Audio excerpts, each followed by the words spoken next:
Okay, let's set spirituality aside for a second and consider that the soul selves framework is actually levels of self-awareness.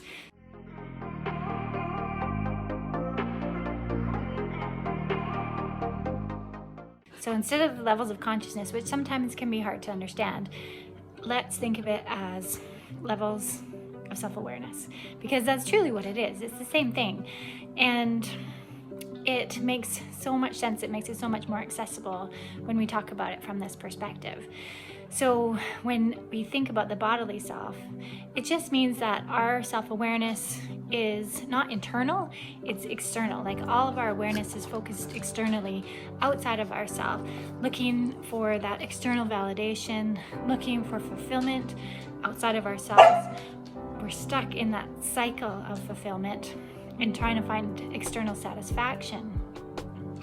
But then when we enter into the vital self, which is that first glimpse of the internal self-awareness that can happen, whether it's taking a deep breath, whether it's doing yoga, as some of you suggested, whether it's just pausing and finding that moment of stillness and presence that exists within us, as other of you suggested, then we're beginning to shift our self-awareness inside of ourselves.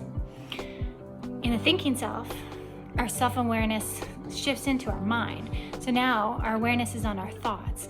Our awareness is on what we need to do in order to heal the aspects of ourselves that maybe the vital self is bringing our attention to. So it's when we tap into that self-awareness, that internal self-awareness, we are essentially coming up with ways that we can recognize our ego.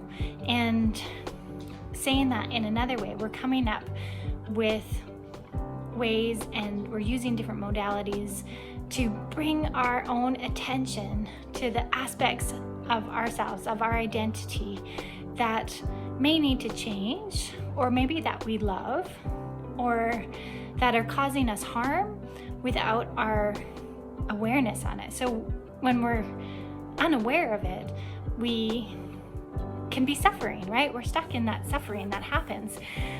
But the key is truly self-awareness. And how do we bring our attention to these aspects of ourselves?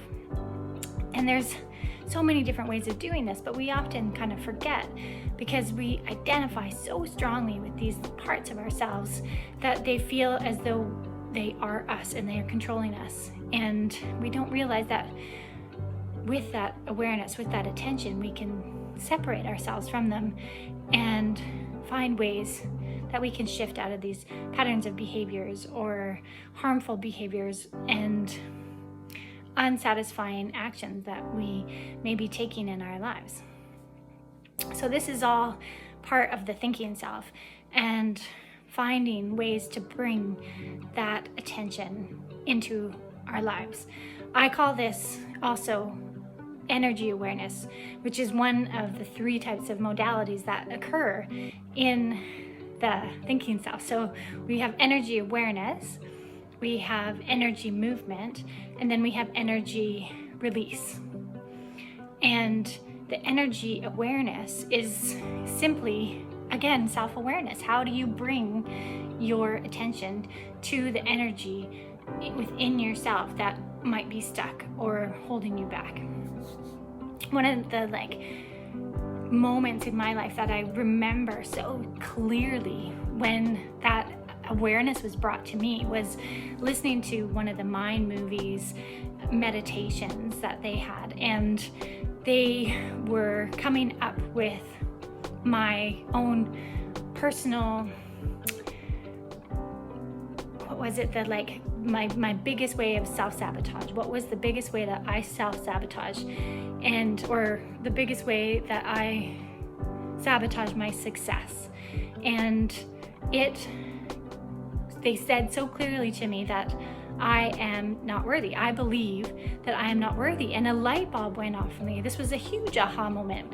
But I realize now we all feel that way. It wasn't unique to me. I just wasn't aware that I felt unworthy. I had this program playing in my mind. My thoughts were supporting this idea that I wasn't worthy.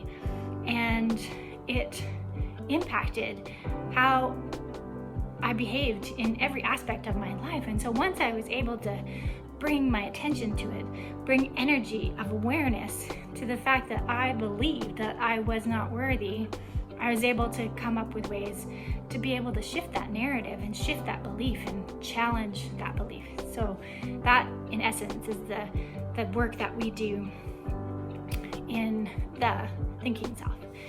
And then when we move into the observer self, the self-awareness that we have now takes on a whole different perspective, because we're sort of stepping back from all of that work that we're doing, all of the energy that we're putting into the different modalities and moving energy, and we become our self-awareness. Now our awareness, our self-awareness is our awareness, and we are simply watching our thoughts unfold. We're watching our behaviors. We're becoming the witness to ourselves. We are observing our lives.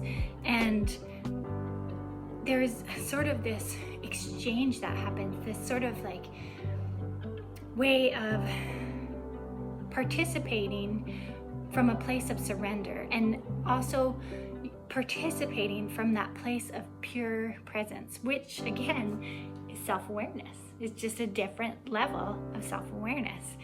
And I'm going to get into this more and more later on, but then as we move from the observer self, we then move into the transcendent self. And that is, again, a completely different level of self-awareness, where there is this blissful connection with everything and all things. And it's that unified feel of consciousness where we're creating things. And I don't have to bring consciousness into it right now. It's just simply another way of experiencing self-awareness. And ultimately, in the transcendent self, it is experiencing unconditional self-love. And that is the awareness that we feel at the time. So that's all for today. Thanks.